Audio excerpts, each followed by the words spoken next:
Okay, thanks to Cheryl and to all of her colleagues who helped organize this set of workshops, and to all of you for coming today. Our organization has valued our collaboration opportunity with the San Francisco Public Utilities Commission and the other Baywork agencies over the last couple of years. So we're here to tell you a few things about some initiatives we've been working on, but hopefully also to learn a bit about what you guys are doing and some of the challenges that you're dealing with. Our presentation today follows kind of the menu of interest items that Cheryl provided to us. We're going to start off with a little bit of an overview of Metro Vancouver and the services it provides, talk a little bit about where workforce development is in our organization and where the initiatives that Jennifer and I have been involved in kind of fit in. Then we'll give a bit more detail about specific work that we're doing both in the job redesign part of things and also in the training development part of things. We'll summarize some of the money that we've spent and some of the resources that we've engaged from within Metro Vancouver to do what we've done so far, and then give an overview of lessons learned. So just to go to the overview of our organization, federation of 22 municipalities, one electoral area and one Treaty First Nation, located in the west side of the Lower Mainland in British Columbia. We provide regional services, water, wastewater, and solid waste, also air quality regulation, parks, affordable housing, and some emergency response coordination for the region. We have about 1,600 employees and about 2.3 million customers. In the water supply and treatment area, where Jennifer and I work, we have 3 protected watersheds that give us surface water supplies. We have about 340 miles of large diameter transmission mains. We're the transmission wholesaler for the region. 22 reservoirs, 15 pump stations, 2 primary treatment plants, and 8 secondary disinfection facilities. And the blue network that you see there is basically our transmission network. On the wastewater side, we're also responsible for the large diameter collection and the treatment and disposal. So 33 pumping stations, about 275 miles of trunk and interceptor sewers, 3 secondary treatment plants, and 2 primary plants. How did we get into workforce development? And really from the perspective of a recognition of a lot of change that was happening within our organization. Both a focus on growth, like this area, population is keeping growing in the Metro Vancouver area, and that means more utility services needed. We were building some new facilities, including a new filtration treatment plant on the water side. We'd never had a filtration plant before. Part of that was driven by technology change, part of it by regulatory change. We felt an increasing need to optimize our service quality, to do more with less, and to do a better job of meeting multiple performance criteria within our water supply system. And also we started to experience some pretty significant demographic changes. We had a lot of very experienced and knowledgeable workers who were starting to retire out, being replaced by younger workers that needed to be trained and kind of brought up to speed on the business. And we were starting to see some impacts within our operations and maintenance department where impacts of people not having all of the knowledge that they needed to do their jobs when they needed it. So we started the initiatives that we're going to talk about that this way or during this presentation, kind of from that kind of place. Our Human Resources Department provides more of a strategic umbrella for the organization and focuses more on recruitment. So the technical training part was something that we felt we could make a contribution in. As a department, we really recognize that our success really does depend on our people. It's the day-to-day things that people do, decisions that they make, choices that make the difference between our meeting our service objectives and not meeting our service objectives, plus our relationships with our member municipalities and the customers we serve. These are some of the areas or strategies that we came up with to try to move forward in terms of adapting to the changes that we were experiencing. We felt a need to improve the understanding of the value of institutional knowledge and sort of raise its profile within the organization, the knowledge and skills that our operations and maintenance workers have. We wanted to diversify the subject matter expertise to spread knowledge to more people within the organization, so it wasn't just a single person who knew all the answers to all the questions about the water operations. We wanted to shorten learning time frames for new workers who were coming in or workers who were transferring from one part of the organization to another part. We wanted to improve access to information about the operations and our infrastructure across the organization. We felt a need to revise some job descriptions and change some requirements for different positions in order to kind of keep pace with some of these infrastructure changes and technology changes. We wanted to increase our flexibility to be able to support employees in moving from one role to another within the organization. Wanted to foster dialogue and to enable communication between different groups and set mechanisms in place to allow us to learn from our successes and failures. From a knowledge and training perspective within our organization, our Human Resources Department was offering coordinated training in the green circle there, the business area of our work. We had a different group in a division we call Safety and Security. I lost the security. Safety, Security, and Emergency Management. And there was a pretty good program put together there. But when we started to look at what were the technical skills and technical knowledge that we needed to have to do our jobs, we recognized that we were depending a lot on people's educational preparation, some of their experiences from previous jobs, and what they could pick up from professional associations and our certification training, rather than having an opportunity to develop knowledge that was specific to Metro Vancouver's utility operations. And so the top of the triangle there is the main gap that we saw in terms of needing to do development work. So with that, I'll turn it over to Jennifer to talk a bit about the specific initiatives. Okay, and before I get started, so last night we had the pleasure of going out to dinner with Cheryl at one of your lovely restaurants here in San Francisco. We really love your city. So we were distracted during dinner, and my question is, and there's a small prize, is why were we distracted? That's something to do with Cheryl. Cheryl's been here? No, we're from Vancouver. Oh, hockey. Ah! So here's that's a Canucks pen. So we're rooting for the Canucks to win the Stanley Cup this year. So. And it works. Yes, it works.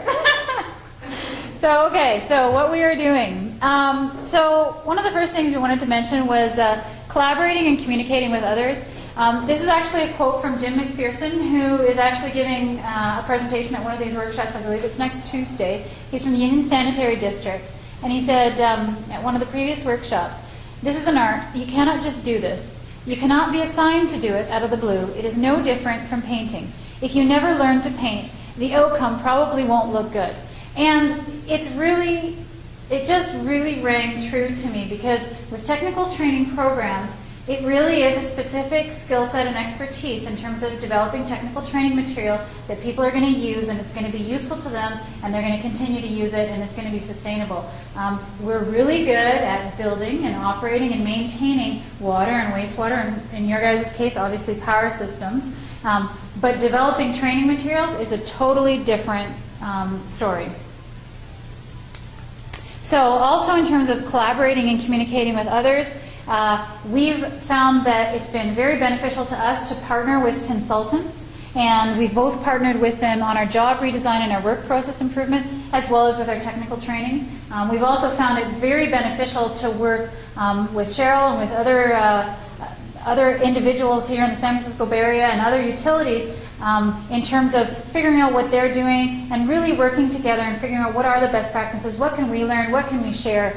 And so that would be both in the Baywork type stuff, as well for us, National Water and Wastewater Benchmarking Initiative in Canada. We get together with other utilities across Canada and talk about what we're doing, what we can learn from each other.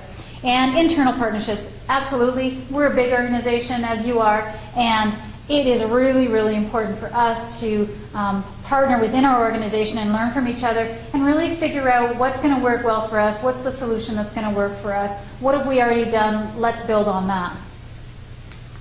So speaking of partnering within our utility, this slide is about our Metro Vancouver Employee Conference. This is something that I talked to Cheryl about actually back in 2009. This was a conference that we held. Well, actually, I think it was in the winter of 2009, and it was a conference that we put on. It was put on by employees for employees, just like any other conference. It's just that the attendees were our staff and the presenters were our staff. It was an idea that came out of our national water and wastewater benchmarking. We'd heard that Calgary had done something very similar and thought, hey, you know what? That's a great idea. Let's try and do it internally. The momentum to actually get it in place came out of our leadership development program. A bunch of individuals, including myself, were part of that program. We had an opportunity to present to a senior management staff in our organization. In that presentation, we said, this is something that we'd really like to do as our leadership graduating class, as they called it, and kind of put it out there to them, put them on the spot, and actually got the approval, got going with it.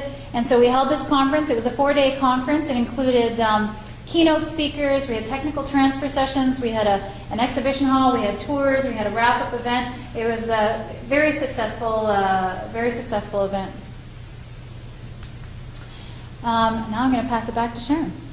Okay, so I'm going to showcase 3 particular initiatives that we did that had to do with redesigning jobs and work processes over the past sort of 5 to 7 years. The first one is about consolidation of our water treatment operations, along with putting in place our new water treatment filtration plant. The second one is what we call our Operations Optimization Initiative that was about getting water transmission and water treatment and quality control people within our organization to work together a bit better to achieve our sort of performance criteria. And the third one was the organizational integration of our water treatment staff with what we call our systems controllers, who are the SCADA operators that are responsible for water transmission and wastewater collection, the automated operation of it. So first of all, in terms of water treatment operations, as we were designing and beginning construction of the new filtration plant, we took stock of the operations staff that we had and recognized that we had a small group, 7 or 8 people, but even within that small group there were multiple job descriptions that had kind of evolved over time. The organization had made a decision to pursue a highly automated design facility for the filtration plant and minimize the number of operations and maintenance staff that were there. When we looked at those 2 things in comparison, our management saw an opportunity to standardize job duties between the different operating positions and to prepare sort of what we called a flattened and parallel structure. So those different job descriptions were consolidated into a single water treatment operator position that was then prepared with some on-the-job training and orientation so that staff could move from one facility to another. Some of the other things that we did as a part of that, we shifted from to what we call an operator-friendly shift schedule. We had come across some research that suggested that there were health benefits from a modified shift structure, moving away from the sort of 4 on, 4 off, 12 hours at a time kind of approach. So we have put that in place for the filtration plant. It's a little bit challenging to schedule some of the activities that we need to have from a supervisory perspective, but the feedback that we're getting from the staff and the union up to this point has been quite positive. We were looking for opportunities to have more flexibility in terms of where staff were assigned, again from the sort of management perspective, and also to provide variety and opportunities for the staff themselves, because we had people who had been doing what they'd been doing for a period of time and were interested in trying to move on to different challenges.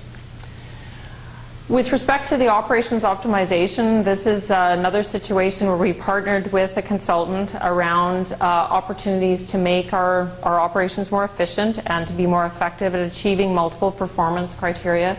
We came up with sort of this 4-point vision. The first was to centralize the water operations decision making. We had different groups that were representing different technical specialties that were making decisions a little bit in isolation, sometimes not communicating with each other. So we put in place some work processes around daily system planning and scheduling to make sure that they were communicating with each other about the things they needed to talk about.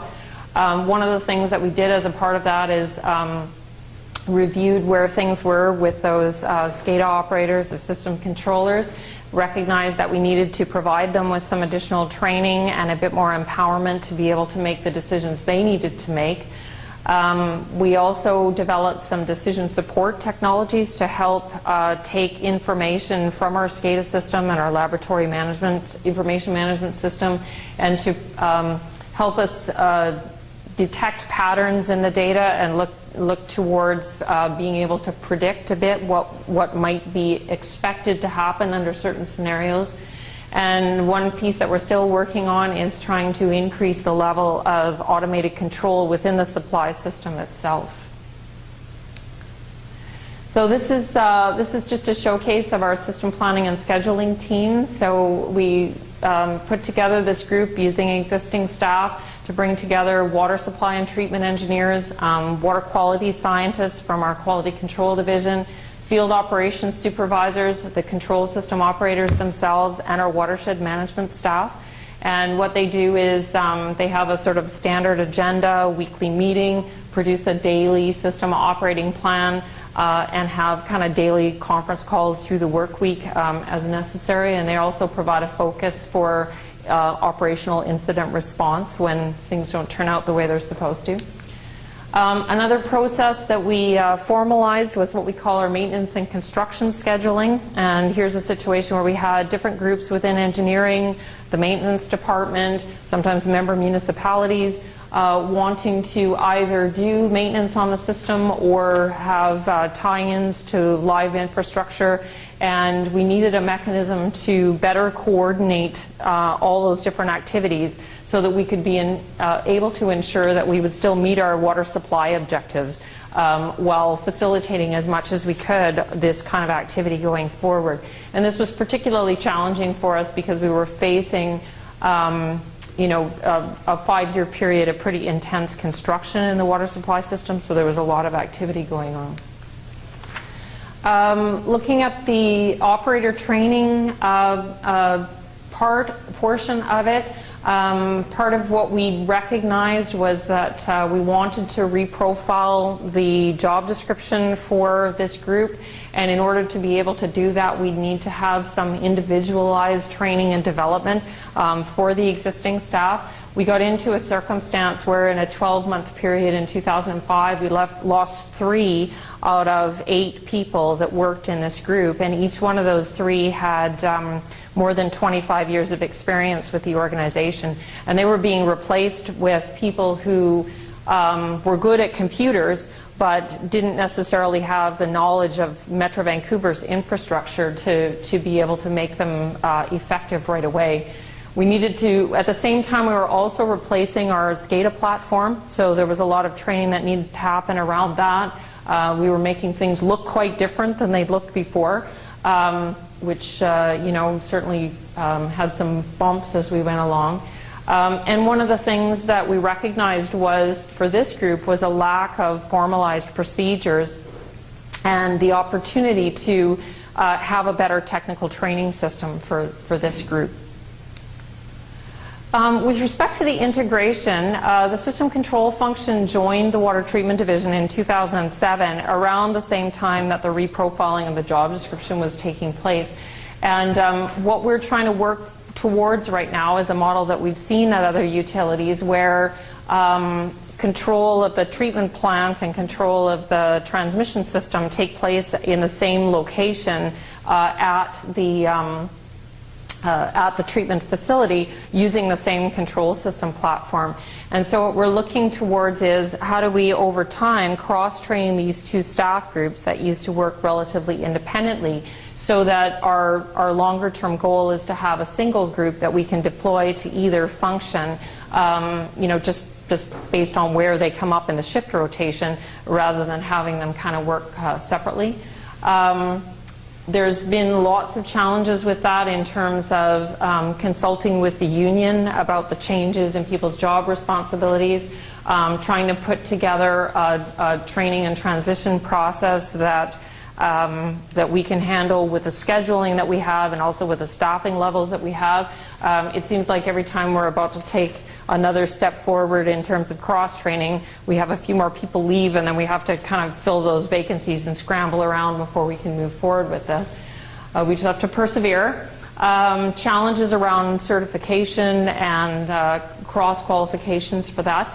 And I just put a final bullet at the bottom of this slide, that another thing that we did as a part of the integration was we created a new position that we called Operations Supervisor in Training. And this was meant to help not at the actual operator level, but at that first line supervisory level, so that we could take someone and start to give them experience with the different parts of our business lines to sort of better prepare them to take on more supervisory responsibility. And finally, just wanted to talk a little bit about, there were a number of initiatives going on in our organization over the same time period that were really about developing better information technology tools. The first point was back around that same time we had deployment of a corporate historian software tool that consolidated data from various control systems in the organization. I mentioned the operations optimization technologies that we were working on for predictive operations. I also mentioned that we'd upgraded our SCADA system around the same time. We're using the same control system platform for the water transmission and wastewater collection as we are for the filtration plant.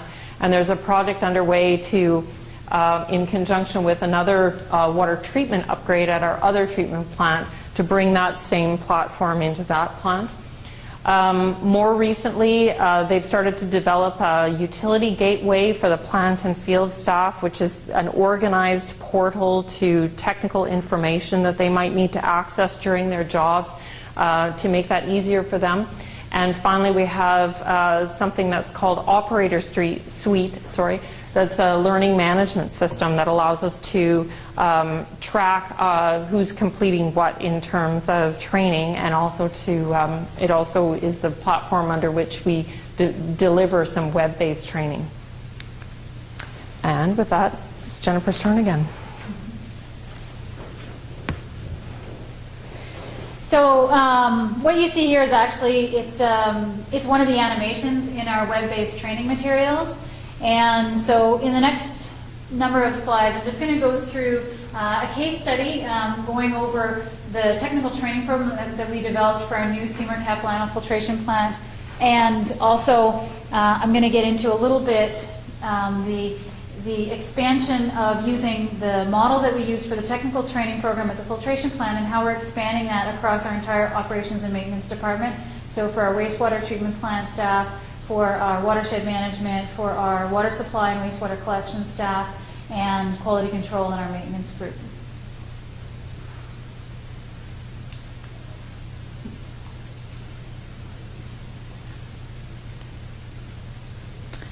So this is a visual of the new filtration plant. It's a 475 million gallon per day water treatment facility, and it was a greenfield plant. So before this plant was there, it was a forest. So this is a brand new facility, brand new staff, and we needed basically a full suite of training because we don't have any other filtration plants in our system. So both any staff that came from other parts of our organization to work at this plant, or staff that came from outside the facility, needed to learn everything about the facility before we got it going, obviously. So our training program goals were that all trainees would have a strong working knowledge of the plant systems, components, controls, standard operating procedures, and a familiarity with the Metro Vancouver water distribution and system and processes. And the idea being that with that in place, we would have a shortened commissioning duration. It would go smoother. It would improve our long-term operational effectiveness. It would improve our staff turnover resiliency because we'd be able to bring new staff up to speed quicker. And it would create a safer workplace. So this is the training model that we've used at the facility. I'm trying to stand close to Sharon so that I'm close to the mic here. And so what we've got here is a pyramid. So at the bottom of the pyramid, we've got what we call web-based training. So in reality, this doesn't have to be web-based, really. It's what we call foundations training. So it's the what and the why. It's the basics of the facility. So how many filters do you have? What are the flows? You know, what are the unit processes at that plant? What comes first? What comes second? All that kind of stuff. Building from that foundations training, you'll have a knowledge assessment piece, so basically confirming that you've learned the material in that training. Then following from that would be your field training. So this is really the skills training. So how do you operate? So if this was the what and the why, this is the how. And so that basically builds on procedures material and other information that you've gleaned from the foundations material. So it is very much procedures-based. It's in the field. It's about demonstrating skills. Following from that, we have a skills assessment piece. And then building on that, we've got a scenario training. And the scenario training is really like tabletop exercise. You might have done it through perhaps some emergency management planning, that sort of thing, where you put a scenario on the table and you say, you know, this is the issue. What are some of the possible causes? What are some of the possible solutions? How are we going to resolve it? And you step through it kind of like a choose-your-own-adventure type idea. And it's about teamwork, building that interaction, demonstrating that you've gleaned the knowledge from both the foundations piece as well as the field piece, and you're actually able to apply that knowledge in your work environment. And it's often a fast-paced environment, so that's why the scenario training is actually quite useful. And then on top of that is a troubleshooting guide. Now, there is a performance assessment piece here. We don't do that right now. That's not currently implemented at our organization, but that is where you would put that.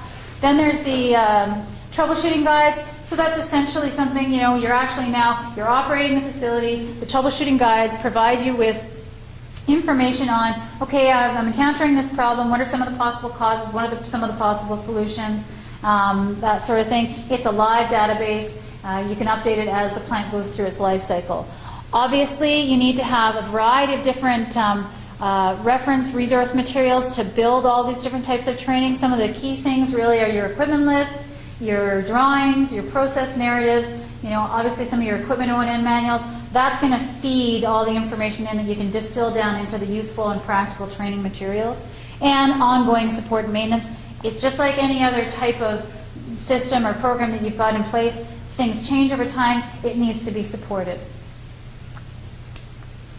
So this is just a little bit more detail on each one of those pieces. So this is just an example of our web-based training. These two screens are screen captures. The bottom right one is a screen capture from the training material about our UV disinfection process at the plant.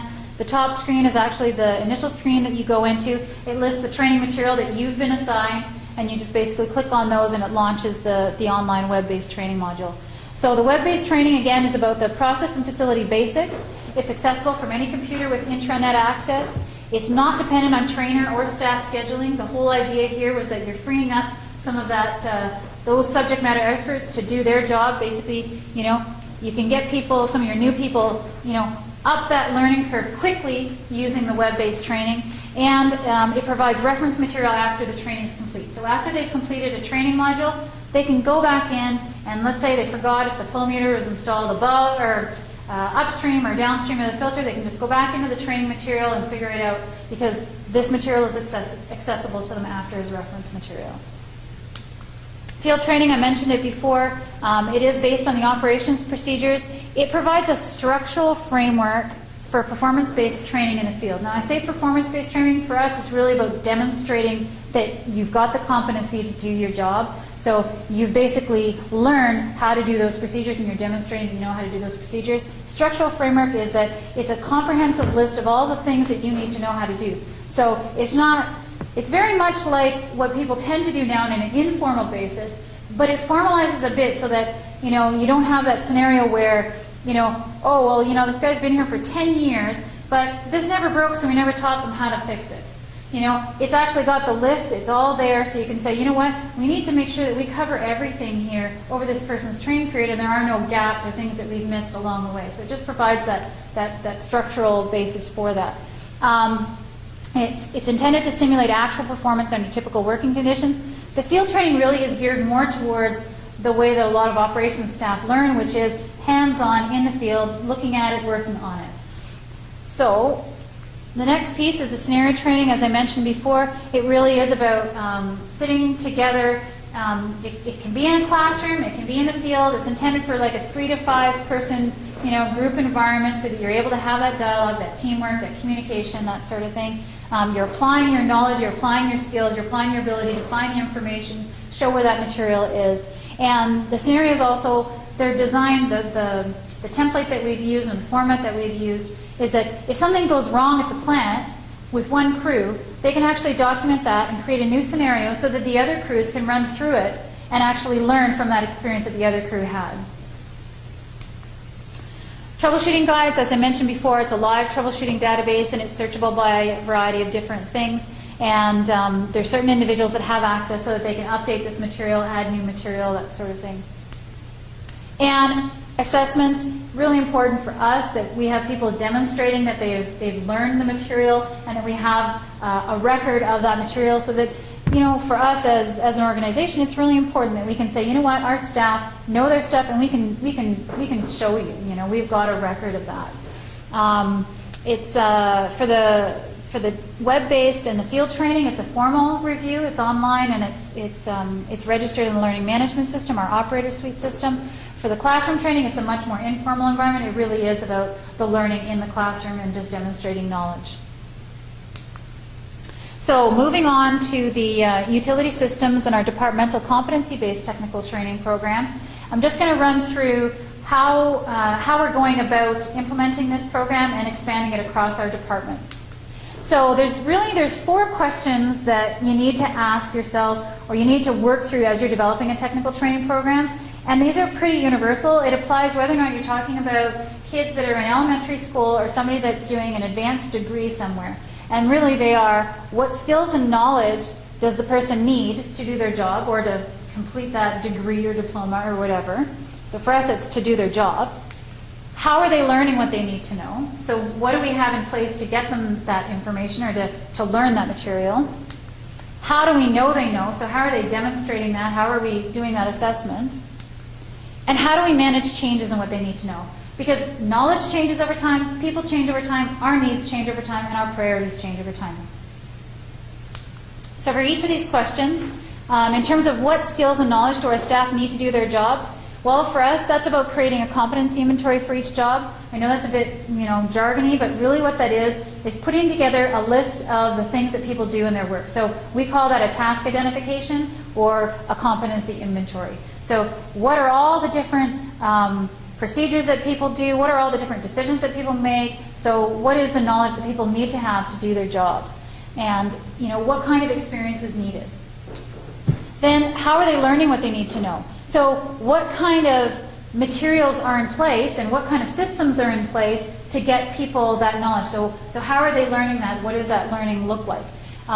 So some of the good examples in terms of learning materials or materials that you would use to develop learning materials would be drawings, equipment lists, maybe design information, obviously any training materials that you have, procedures, troubleshooting tools, any access to information tools, and expertise listings, because no matter what you put together in terms of a training program, you will never get away from the fact that you've got people that are your experts, and you need to know who are the right people to go to. What you want to do is optimize the dependence on those experts so that they can do their job and you know who to go to for certain specific things. So how do we know they know? So in terms of knowing what they know, for us, we use a learning management system to track our competency assessments, and it's also how we assign our training material, and it's also our training delivery platform. And how do we manage changes in what they need to know? You need to have an ongoing support program, so in terms of developing new materials, updating existing materials, and also just to support your learning management system, both in terms of the technology itself, but just in terms of the work processes around having learning managed.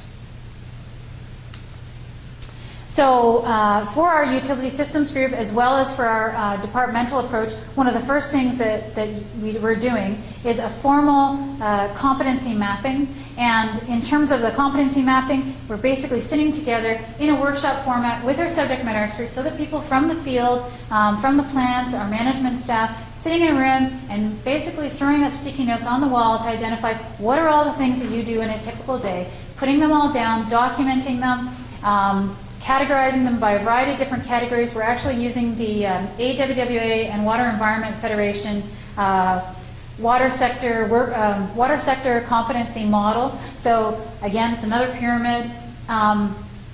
The base part of the pyramid is all the industry common skills, so the industry common competencies. So what we've done in our workshops is we're saying, you know what, we don't need to focus on those because those are all documented in this model. So we're just going to leapfrog from that, and we're going to just focus on the top of the pyramid, which is the job-specific stuff. So in those workshops, we're identifying what is the job-specific knowledge, skills, and experience that people need for that job. And we're organizing it in the same manner as the work for water, or the water sector competency model. That's a big mouthful. The other thing we're doing is that once we've got that task list all listed out, we're doing a criticality analysis on it. So what we're doing is we're providing a scoring, basically a criticality scoring for each one of those tasks in terms of what's the risk to our organization if that task is done incorrectly or not done. And we've got 4 categories that we're developing, not developing, but 4 categories that we score on to come up with a criticality. So the first category is what's the risk to worker health and safety. The second category is what is the potential risk to the environment. The third category is what's the potential risk in terms of disruption to the public. And then the fourth category is what's the potential economic impact in terms of doing that task wrong or not doing that task. So that gives us a lot of information in terms of prioritizing both the development of material if we don't have it, but also in terms of justifying our budget, because we actually have information on risk to the organization, both in terms of the environmental, that sort of thing, but probably more importantly, especially in terms of budget, is what's the potential economic risk of not doing these tasks properly or not doing them at all. So, back to Sharon. Okay, and speaking of economic risks, one of the things that Cheryl had asked us to provide some information on is what we have spent on these programs up to this point. And the main point that I want to make around the sort of job redesign, work process change aspect is that we followed 2 basic strategies. In the first one, that's kind of exemplified by what we did in the consolidation of our water treatment operations. We ended up carrying it out primarily with existing staff. So we had kind of the idea of what we wanted to accomplish. We did some internal discussion about how that would look. Spent time articulating, reports that described the outcome that we wanted to see. Our management sat down with human resources about what needed to happen in terms of position changes and that type of thing. Then there was some time required for union review, including both union officials and representative staff members. Compared to some of the other programs that we're talking about, it's relatively inexpensive to go forward with. We think we spent about half of a full-time equivalent person over about a 2-year period to get that done. In that case, we had the approach we were going for was to simplify something that was more complicated, and we had a fairly clear vision of where we wanted to go. In terms of the operations optimization initiative, the work process and job redesign changes that happened through that were part of a larger project that the organization had gotten engaged in for a variety of reasons. The most important one was what I mentioned earlier about trying to optimize and improve how we were doing on our performance criteria. So that was a larger consulting project. We spent about $1.5 million in consulting fees and had about 2 full-time equivalents involved over about a 4-year period. That 2 full-time staff members involved both subject matter expertise and kind of project management and internal coordination. As a result of the recommendations of the study, we ended up creating 2 new positions specifically related to the system control operations. After overhead and that kind of thing, it cost us a little less than $200,000 per year going forward for that. In terms of the reprofiling of the utility systems controller position, raising the entrance requirements and changing the job responsibilities went along with a pay increase, and depending on where our existing staff were in the salary structure at that time, it gave them between a $2 to a $6 per hour increase, and that was spread over 8 staff. Some of the maintenance, construction scheduling, and the system planning and scheduling that I talked about draw on specific daily and weekly contributions from existing staff and other divisions, and those contributions were kind of negotiated through the time of the project. What we tried to do was not add responsibilities on top of people's existing responsibilities, but try to take time that they were spending on resolving conflicts and responding to incidents that happened and contribute that in a more upfront kind of planning way. And I also wanted to mention on this slide that we had a 3rd position that was created, and that was the operations supervisor and training position that I mentioned earlier.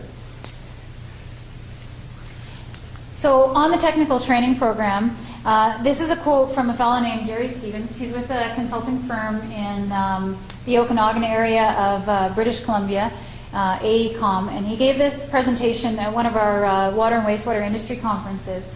And it's, depending on the size of the project and your staff's previous experience, complete operator training and documentation may cost from 0.25 to 0.75% of the total project costs. Do not use low bid for this part of your project. You get what you pay for. And I put this in here because I think it really makes a lot of sense. I think, in our industry, we do tend to be very focused on the infrastructure, getting it planned, getting it designed, getting it built, but we don't tend to include these costs in those capital projects. And these are really, really key things in terms of making sure that that facility is going to get up and running in an efficient way and is going to be operated efficiently in the future, and can be very, very challenging if these costs aren't included in the overall capital of the project. So I'm just going to go through the costs using this graphic down here. It's one of the consultants that we partnered with. This is a model that they showed us. It's called the Addie Model. It's for training program development. It's about, you do your training needs analysis, then you do the program design, you do the program development, then you get into the training implementation, and then you evaluate your program, and over and over. And this is really important because they're really not that different from a construction project. It's just that everybody seems to think that you can dive right into the program development and the implementation, and really you gotta take those first few steps, or you're going to really struggle. So I'm going to talk about the costs using each of those. So for the analysis and design, and using the utility systems project as an example, it was a $75,000 consulting contract. We had about the equivalent of 180 days over 6 months for project management involvement. That was a number of people using bits of their time. I would say probably about the equivalent of about 6 people using parts of their time. And subject matter experts, obviously, with the work that we were doing, which I'll mention, there was about the equivalent of 90 days over 6 months. And there was probably about a dozen different subject matter experts involved in various different workshops, depending on what we were focusing on at the time. And so in terms of the deliverables of this contract, we developed the entire competency matrix, so the list of tasks. We prioritized that using our critical task methodology. We put together a gap analysis, so we looked at the existing material and said, where are our gaps? We put together a table of contents, so putting together the framework of how we're going to organize the training material, and we put together a development plan. So understanding where our gaps were, where we wanted to go, what was it going to take in terms of dollars for consulting, and what was it going to take in terms of the amount of resources to be involved. Because when you're talking about institutional knowledge, the whole point is the knowledge is in your people and in your documentation. So there's going to take resources within your organization to partner with that consultant. So any type of development plan has to include both the money for the consultant and, you know, an assessment of how many internal resources are needed to carry that out. So in the development and implementation, I've included the Seymour Capital Infiltration Plan as our case study here for some costs and resources. It was carried out over the course of about 2.5 years. The capital was $300 million. Therefore, according to that quote earlier, it should be somewhere between $750,000 and $2.25 million for the training and documentation. Our consulting contract was $1 million, which is 0.33%, so down at the lower end of that band. It was about one person full-time for project management and technical reviews, and the equivalent of about around two subject matter experts, depending on what phase of the work that we were doing. It was a little bit more intensive during workshops, maybe a little bit less intensive during documentation reviews and that sort of thing. The deliverables from this contract were we received 21 web-based training modules, we received about 25 troubleshooting guides, we did about 500 procedures, and 25 scenario guides, and that's it. Can you say that again? 500 procedures? Roughly 500 procedures were developed. You know, I have the same feeling that it would really be valuable to have, you know, you were talking about having you're working within a certain time frame, but to have another one that was a listing of the deliverables that came out of each one of those stages would really be valuable, because you were saying it verbally, but I'm afraid I'll forget that, and that's really valuable information. Because when you just look at it and see it like analysis and design, I think, okay, so when you finished, what was it you were holding? You know, It is. There is a reason that I didn't put it on the slide, is because it really, really depends on where you're at as an organization. I can follow that, but for me to know what you meant. I mean, Yeah. it may not be that that's exactly what we should do, but for me to know what that meant to you in terms of what your deliverables were. Yeah, and I totally get that, and I guess I'll have to give you some notes on that. The other thing is that it does really depend on where you're at. So if your source material that you're using, say to develop the procedures or develop your training material, if that material is in really rough shape and you don't update it before you get into this process, you're not going to proceed at that same kind of pace. So it really depends. The other thing is that it really depends on how you define a training module and how you define a procedure. So some people, they would say, oh, a procedure is no more than 5 pages. So for a group, they might say, well, a procedure is going to be roughly this long. Okay, I get that. But then another group might say, well, I want to include all of my procedures for all of these pumps in the same document. So when I say 500 procedures, you might go, well, what does that mean? So when I say a training module, in terms of, they are web-based training modules, but they first get created as a paper-based module, and that paper-based module gets reviewed. Well, our paper-based modules are roughly up to 100 pages of paper. So when we say 25 modules, that's roughly 2,500 pages of training material. So it really is subjective. Like, you really have to get into the nitty-gritty to get an understanding of what we're talking about. Yeah, the numbers, honestly, the numbers may not be as important as defining the type of deliverable. Yeah, Right. yeah, and that's why Right. we brought those Give us a mental samples. picture Yeah. of what that would look like. Yeah. And I think from our perspective, one of the things that was really useful about the utility systems project was that whole needs analysis portion. So getting a list of the deliverables that came out of that really set the scope for what we were trying to do in a circumstance where we already had the infrastructure and we were going to be relying a lot on internal staff knowledge in order to create the training, which was quite a different scenario than the earlier one, which was, you know, a new plant, design drawings, that type of thing, rather than trying to work with people. Yeah, yeah. And I will mention for this group, in case I forget it, that some of the people who attended some of the prior workshops wanted to go into more depth on what their training materials look like. So Jennifer has generously offered, she's going to go to Southeast Treatment Plant tomorrow morning and be there from 8:30 to 10 and be walking through with people what some of the training materials look like that they develop. So anybody's invited to participate in that who has an interest in. Can you say on that last slide for just a minute? Are you saying here that while this project was going, you had 2 of your Vancouver water staff working on this the whole time? I'm saying that we probably had about 8 working on it part-time. Okay. So she's converted into. But you didn't rely on the project team to provide this for you. You guys actually did it yourself. We hired a consultant. We partnered with a consultant. But we needed subject matter experts to basically sit in the room. So the consultant's role was to say, for the procedures development, the consultant's role was to come in and facilitate a procedures workshop with the staff present. So they would have the drawings on the table, they'd have the equipment list available to them, maybe some equipment operations and maintenance stuff from the vendor manuals, and they would sit there and they would go, okay, so today we're going to develop a written procedure for the startup and shutdown of the coagulation system. And in that room, they would sit down, the subject matter experts would sit down, and they would talk about it, and the facilitator would document it, and they would guide the discussion and put it into the template. And so the reason being is that there's a couple of different reasons. One, it was a very efficient way of doing it by having a facilitation process. The other reason is that our operations staff, they're not really keen on sitting in front of a computer and typing in an operating procedure. They're much better in a verbal facilitated workshop format, and you're able to have a couple people there. So if one says, no, I would do it this way, well, I would do it this way, you can kind of work through and actually get a procedure that everybody will, not always, but really it's a collaborative process. So that's for the procedures. As the facility went online, it sounds like people would already be almost trained already because they've been working on it the whole time. The foremen were the ones that were involved in this. We brought them, we actually hired them before the plant came online, before we commissioned, so that they could be involved in the process. And so they were all pretty much up to speed.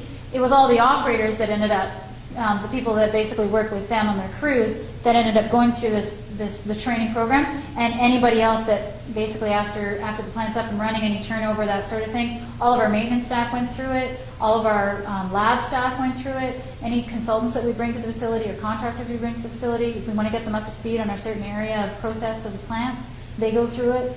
So the engineers that are working on optimization or anything like that, they'll go through that area.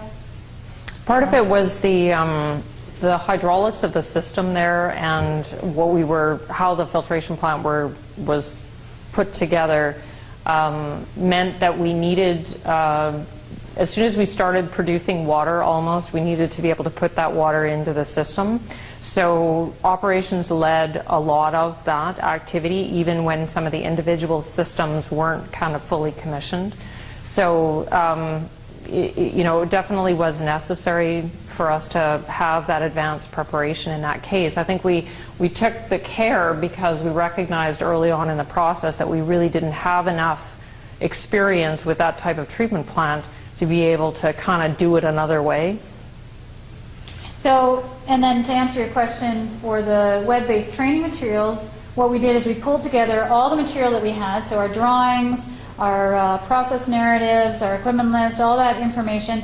After we had a really detailed table of contents of what we wanted in the training material, and we gave that all to the consultant, they went away, developed the training, the draft training material into the, like I said before, the paper-based training, and then our staff reviewed it and said, yeah, that's right, that works for me, because they had been working at the tail end of the design, the start of the construction, and all that kind of stuff. So they knew, they were able to true out the training materials and make sure that they were accurate and what they wanted and what they needed. So they were subject matter experts in reviewing the material as well. And then they were the ones that actually, they wrote the scenarios for the classroom training, and they also put together the field training materials. We worked with the consultant to kind of put the templates together. There was a lot of kind of interactive work with them, but it really was more on the subject matter expert side. They kind of took ownership. They wanted to take ownership of those pieces.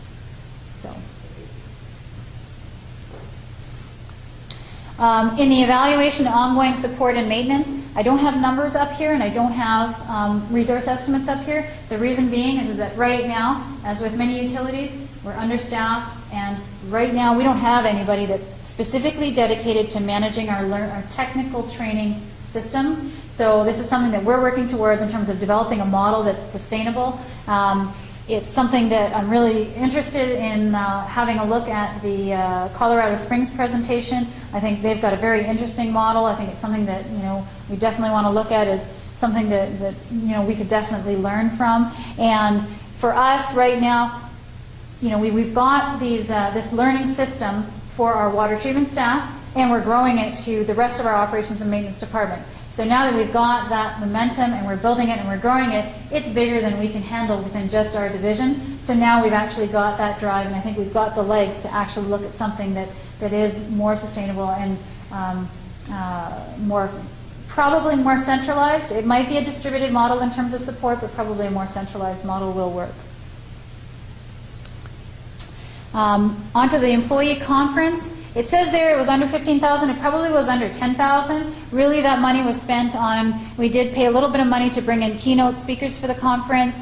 We did have an event at the end of the conference. It says catered, but it's nothing fancy. It was just, sandwiches and drinks, or soft drinks and that sort of thing, and also for marketing materials. In terms of resources, kind of hard to estimate. I'd say probably about 1.5 resources over a 6-month period. Again, it was a number of people that were passionate about it from our leadership development program that just did it in addition to their existing work. We basically had a conference committee. I chaired the committee. There was 4 other people on our committee that led up 4 different groups. So one of the groups was the technical program, so putting together the technical program, finding all the speakers and the presentations and putting together the whole schedule and all that. We had a logistics coordinator that put together our registration. We had an online registration system. They also found all the volunteers. They organized all the venues, all of our tech support, all that kind of stuff. We had somebody responsible for our marketing and our communication and our special events. And then we had, somebody responsible for our what we call our trade show or exhibition hall for all of our internal organization service groups to have these little trade show booths and talk about the things that they do within the organization. So, and then during the conference, the 4-day conference, obviously we had a number of different volunteers. I included the greeters, so the people that were giving people their little name tags, for the conference. We had speakers, we had moderators, and then there was people monitoring the booths down in the exhibition hall. So, lessons learned. Okay. So just a few things. Again, gleanings for us from the job and work process redesign part. It was really important to us, looking back, not to over-design the organizational structure we wanted or the work processes we were trying to put in place to address problems that might not emerge. So one of the things, and that goes along with the second bullet, which is don't control the process too much, even though you might be tempted to do so. I think what worked best for us was the circumstances where we had a vision for what we wanted, but we were able to be a bit flexible in the details of how that was carried out, both to allow people the opportunity to make a contribution and to see their ideas reflected, but also to give us some room for discussions with our employees union and other internal stakeholders. Be trustworthy, do what you say you will do, and trust your employees. Provide the carrots without any hidden sticks. There was a lot of concern among our staff about the changes that we were making in the positions and about the changes that we were making in the processes. And so you need to be able to deliver on the things that you're saying about how that's going to work.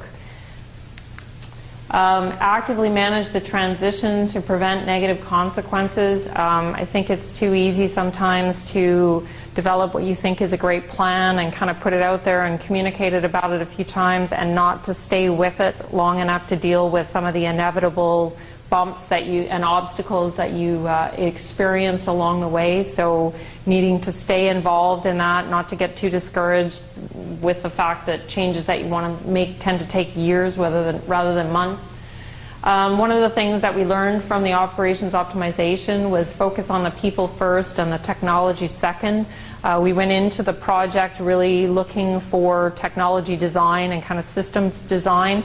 But as we got into it more, we really realized that the knowledge component that we needed to get into from our existing staff was actually more important for us to do first. And also the obstacles around people not necessarily being able to use technology systems that aren't very user-friendly. It doesn't help us to develop something if the actual people whose job it's for can't use it. Never underestimate the resistance to change. Sometimes it comes from places that you're not expecting.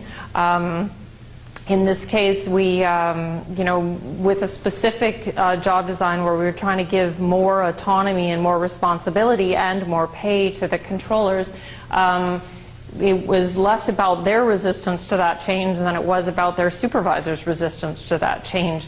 Just people, especially very experienced people, are comfortable with roles and responsibilities unfolding in a certain way, right? And it's hard for people to change about that. And just the importance of communicating kind of on an ongoing basis, about what's going on with your initiative, even if, there hasn't been that much change since the last time you communicated. Just keeping the word out there about your vision and what you're trying to accomplish.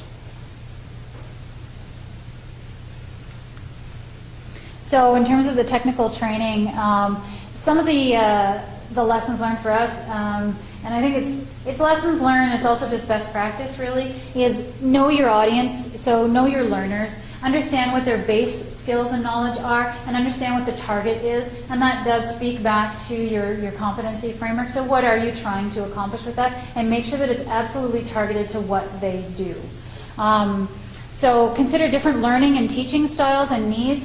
People learn very differently. Some people are very much, they learn by talking about something. They learn by, really that communication, interaction, classroom environment. Some people learn by reading, so they're much more kind of visual learners. And some people learn by doing. Some people learn by touching something, and that's really the only way. So trying to have some sort of a blended process to accommodate those different learning styles, because, one of them is going to connect with your people.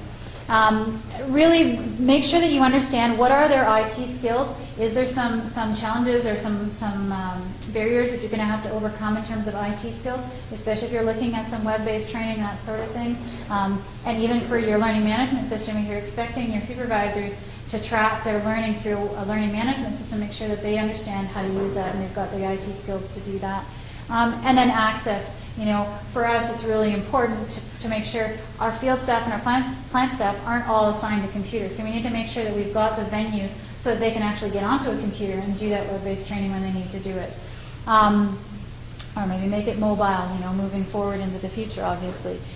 Develop templates and standard formats. Adult learning is it's really important to have a consistent format.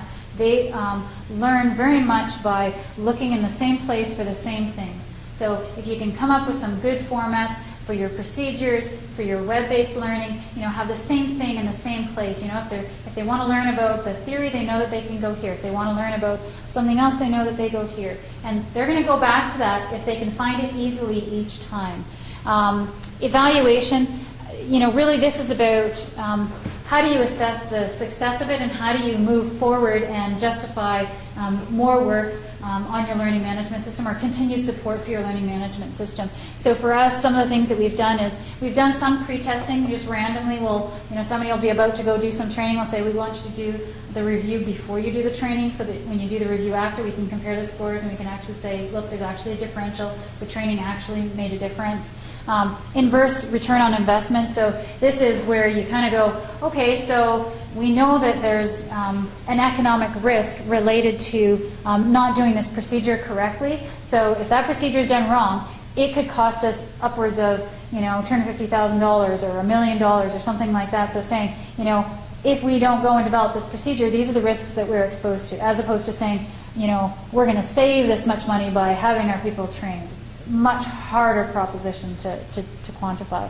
And then getting feedback from the people that are learning and the people that are training. Really, it's about the people, and if they don't like it and they don't perceive it to be working for them, they're not going to use it, and your money is not well spent. And obviously ongoing management, as I mentioned before. So really, bottom line really is plan. The more planning you can do, the better off you're going to be. These are definitely not easy projects to undertake. They are about change management. They are complex. It's very hard to get your subject matter experts involved. They're the people that are the most involved in your existing operations and maintenance. So it's really hard to extricate them from that and glean the knowledge from them. So you need to be very, very strategic about how you're going to get them involved and maybe backfill them or how you're going to do that. But that there is complexity in that.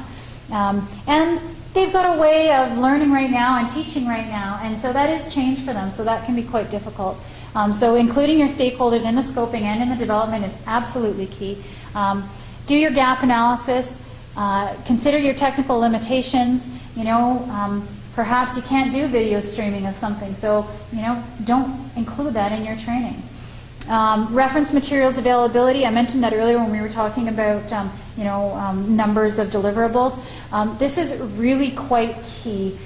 You've got your reference materials being your equipment list, your drawings, your process narratives, that sort of thing. If all of that base material that you're using to distill down into these really good training packages, if this is incorrect, your training materials cannot be correct. So making sure that your reference material, your supporting material that you're using to develop that other stuff, include that in your program. Include updating that material in your program. Very, very important. Budget and resources. Do you want to do it as a multi-year? Do you want to do it as a phased approach? We've used our criticality ranking to basically prioritize the development of our materials. So if something's really high criticality, guess what? It's going to be at the front of the line for development. However, we're making a multi-year commitment to develop it. Because I've put a quote at the bottom here, and trying to phase these kinds of projects with annual funding is like trying to build a high-rise by hiring a new architect and contractor each year. And for us, that's really important and something that we are absolutely targeting to have multi-year projects because we have operational funding that disappears every year.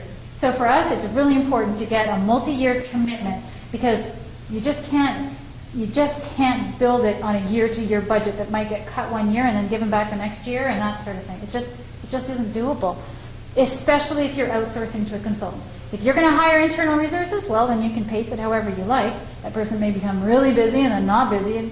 You got to figure that out too. But when you're putting out a contract for a consultant, you want to put it together so that you can actually make that commitment to that consultant, and it's going to be a multi-year thing. And seek out partners and plan your team. Absolutely critical. We don't have, in my experience as utilities, we don't tend to have that expertise. We may have pockets of that expertise with people within the organization, but we don't tend to have that breadth and depth of expertise, and quite often we don't have the resources to commit to carrying out these projects, both in terms of the project management and in terms of the subject matter experts, figuring out how that looks, and really plan your team. Make sure that you've got a clear indication of what your team is and who's got what roles and responsibilities.